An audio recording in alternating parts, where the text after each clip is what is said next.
Hello students, this is our science class and we are doing chapter 8 body movements, and we have done about cartilage yesterday. We have done about fixed joint rib cage, backbone के बारे में हमने करा था।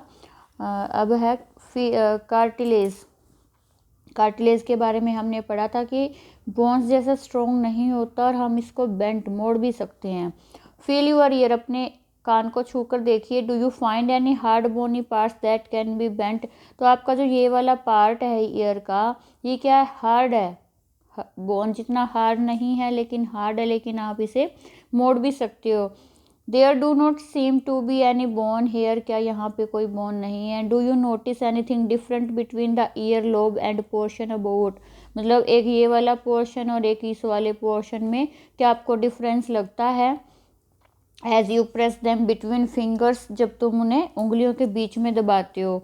You do feel something in upper parts of ear that is not as soft as ear lobe, but आप जब ऊपर वाले पार्ट को छूते हो तो ये पार्ट सॉफ्ट होता है, इस जितना सॉफ्ट ये नहीं है।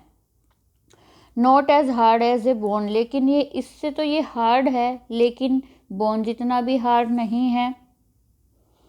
इजंट इट, क्या ऐसा नहीं है। दिस इज कार्टिलेज, ये क्या है? कार्टिलेज है। Cartilage is found in the joints of body, cartilage है वो जॉइंट्स में मिलता है। We have seen that our skeleton is made up of many bones, हमें पता है कि हमारा कंकाल है वो बहुत सारी हड्डियों से मिलकर बना है, जॉइंट्स से मिलकर बना है। And cartilage you could feel, हम उन्हें फील कर सकते हैं, बेंड कर सकते हैं। And move many of them, और उन वहाँ पर हम मूवमेंट कर सकते हैं। Draw a neat figure of skeleton in your notebook, अपनी नोटबुक में स्केलेटन का एक डायग्राम बनाओ। We have learned about the bones in our body, हमने अपने बॉडी में बोन के बारे में पढ़ा। एंड अबाउट जॉइंट्स के बारे में पढ़ा। That help us move in different ways, जो हमारी बॉडी की मूवमेंट में हेल्प करते हैं। But makes the bones move the way they do, लेकिन क्या तरीका है जिनमें हम मूवमेंट करते हैं। लेट्स फाइंड आउट, उसके बारे में हम पढ़ेंगे। Make a fist with one hand, एक हाथ की मुट्ठी बंद कर लीजिए।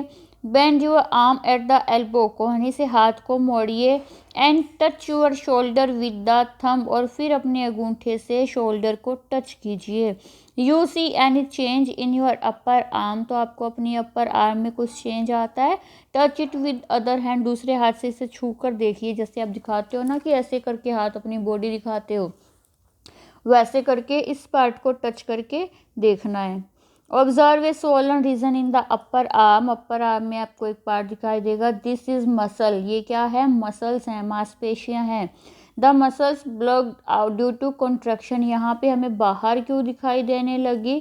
सीधी है, ऐसे है, लेकिन जब मोड़ते हैं तो इस तरह से हो जाती है। क्यों? क्योंकि कॉन्ट्रैक्शन, यहाँ पे वो सिकुड़ती हैं तो कहीं तो वो जगह चाहिए उन्हें। It became smaller in length, छोटी हो जाती हैं। Now bring your arm back to its normal, और जब वापस हम हाथ सीधा करेंगे position, what happen to muscle, तो क्या होता है? इज इट स्टिल कॉन्ट्रैक्टेड, क्या ये पहले की जैसे दिखाई देती है? You can observe similar contraction of muscles in your leg when you walk और रन, इसी तरह आप अपनी टांगों में भी मसल्स की कॉन्ट्रैक्शन और रिलैक्सेशन देख सकते हो।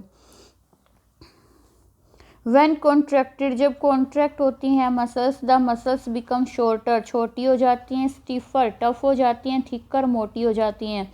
इट पुल्स द बोन, ये हड्डी को खींचती हैं। मसल्स वर्क इन पेयर्स, जोड़े में काम करती है मसल्स हमेशा। व्हेन वन देम कॉन्ट्रैक्ट, जब उनमें से एक कॉन्ट्रैक्ट करती है, मतलब उसने हड्डी को खींच लिया। The bone is pulled in this direction, तो जिस डायरेक्शन में वो मसल्स छोटी हुई है उसी डायरेक्शन में हमारी हड्डी मूव करती है। The other muscle of the pair relax, मतलब जब इसने हाथ मोड़ा तो यहाँ की मसल छोटी हुई, इसने हड्डी को खींच लिया अपनी साइड, छोटी हुई, इसके साथ हड्डी अटैच है तो कहीं तो वो जाएगी ना। और ये जो दूसरा पैर नीचे की साइड है ये रिलैक्स हो गया। जब हम हाथ सीधा करेंगे तो क्या होगा? ये छोटी हो जाएगी, यहाँ हड्डी वापस खींच लेगी ये वाली मसल, और ये वाली रिलैक्स हो जाएगी। तो इस तरह से ये दो मसल्स हैं जो पेयर में काम करती हैं, क्योंकि मसल को, हड्डी को खींचना तो आता है, उसे वापस करना नहीं आता। वापस करने के लिए जो दूसरी मसल है वो अपनी तरफ खींचती है।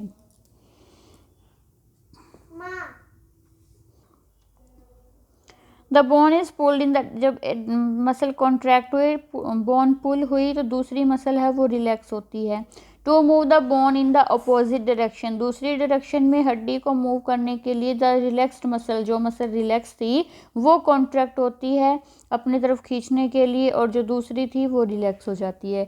A muscle can only pull, एक मसल है वो सिर्फ खींच सकती है, इट कैन नॉट पुश, ये पुश नहीं कर सकती। Thus two muscles have to work together to move a bone, इसलिए एक हड्डी को मूव करने के लिए दो मसल्स की ज़रूरत होती है। Our muscles and bones always required for movement, क्या मसल्स और बोन हमेशा मूवमेंट के लिए ज़रूरी हैं। How do other animals move, तो दूसरे एनिमल्स कैसे मूव करते हैं। Do all animals have bones, क्या सभी एनिमल्स में हड्डियाँ होती हैं। वट अबाउट एन अर्थवॉर्म और ए स्नेल, अर्थवॉर्म और स्नेल में क्या हड्डियाँ हैं, कैसे चलते हैं। Let's study the manner of movement that is gait of some animals, तो दूसरे एनिमल्स कैसे चलते हैं वो देखेंगे हम।